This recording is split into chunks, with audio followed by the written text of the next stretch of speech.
Oh, I'm sorry. Are we filming right now? Sucker blood. I don't want to overreact. What was that? This is gonna be a good year. Not too shabby. The best game ever. Hello and welcome to another episode of Hawks Recap. Game 75 has just concluded for the Hawks as they snap a 3-game losing streak and win in the extra frame. Bonus hockey goes their way. They beat the Colorado Avalanche by a score of 2-1 and pick up the very much needed 2 points. Now, because this game went into overtime, that obviously means that the Colorado Avalanche also got a point.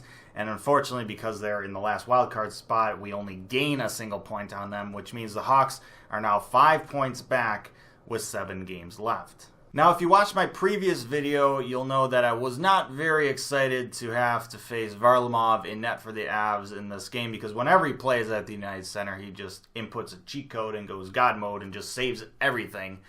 But apparently, Grubauer has that exact same cheat code. The Blackhawks had 42 shots in this game. Grubauer had 40 saves. Avs only had 20 shots. Crawford kind of bored out there at times. Grubauer standing on his head to make saves, just putting on a show.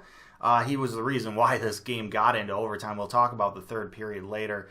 Just unlucky for the Hawks not to close this one out in regulation. And even in the first period, not too far into this game, you could already see the frustration growing on Blackhawks players' faces. Kane and Taze especially, they were frustrated that they couldn't figure out Grubauer, that he was making the saves that he was, because they know right now it's must-win mode for the Blackhawks. And it was even more frustrating because this game was looking like it was going to be a carbon copy of last night's game, especially through 2 periods. First period, back and forth action. Not a lot of shots early, although the Hawks would start pouring it on later. The Hawks, I thought, were the better team in the first period in this one. They would get 14 shots on goal to the Avs 7 in the first period, but like I said, Grubauer was just putting on a clinic out there. And so this game goes into the second period with a score of 0-0. And of course, in the second period, just like last game, the Blackhawks make some mistakes, they break some rules, and now they have to kill off a 5-on-3 penalty again.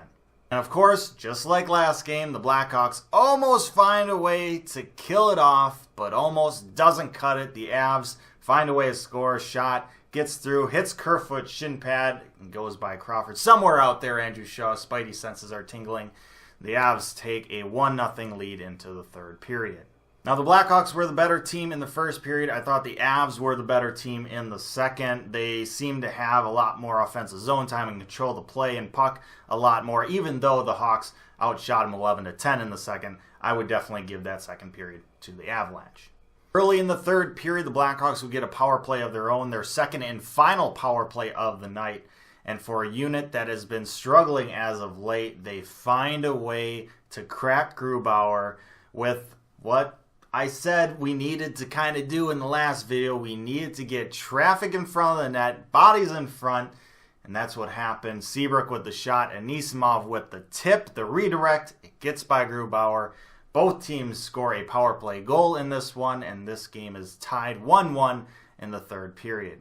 For the rest of the third period, the Blackhawks would absolutely dominate the Avalanche. The Blackhawks with 15 shots in the third, Avs with only 3. Like I said, Crawford kind of got a little bored out there at times.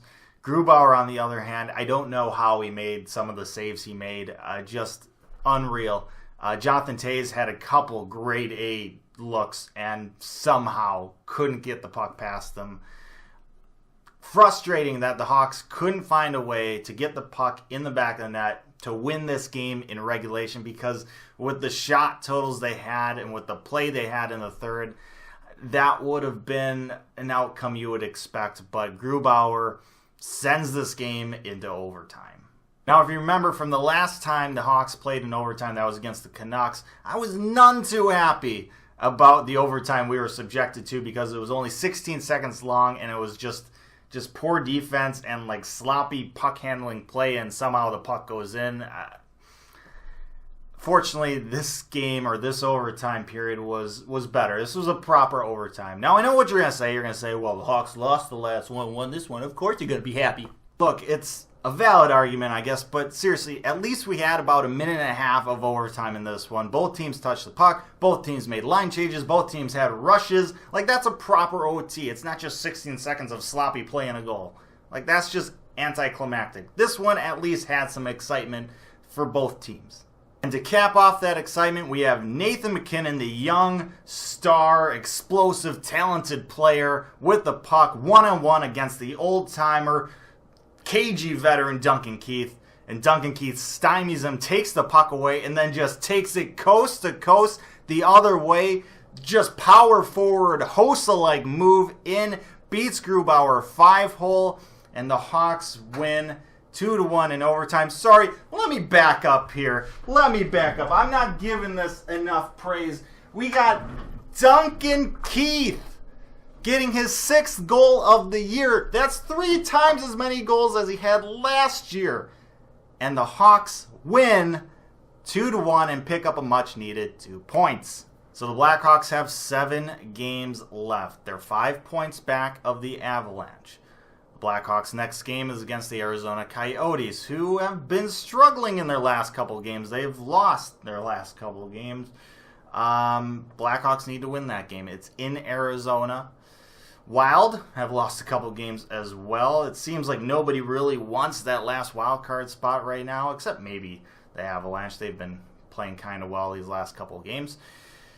But the Hawks are still in this, but they need to win out. They need to win out and get to 90 points. That just might be enough this year to get a wild card spot. Now, after the Coyotes game, Blackhawks have to play the Kings, and then they have to go on a gauntlet run to finish the season. They got to play teams at the top of the Western Conference. It's not an easy schedule, but the Hawks can't look forward to that. They have to focus on the Coyotes here. Do what Coach Collinson says. Just win one. One game at a time. Get 2 points every single night, one night at a time. And hopefully the standings and the rest of the league takes care of itself. And with that, I'm going to end this video right there. Thank you so much for watching this episode of Hawks Recap. I really hope you enjoyed it. Let me know your thoughts on the game and the team's performance down in the comment section below. Also, let me know if you think this win gives you more hope for the Hawks in the playoffs, or do you think the Hawks are pretty much, out of luck? Let me know. Like, share, and subscribe. Appreciate that as always, but most importantly, stay safe and make good decisions, and I'll see you next time.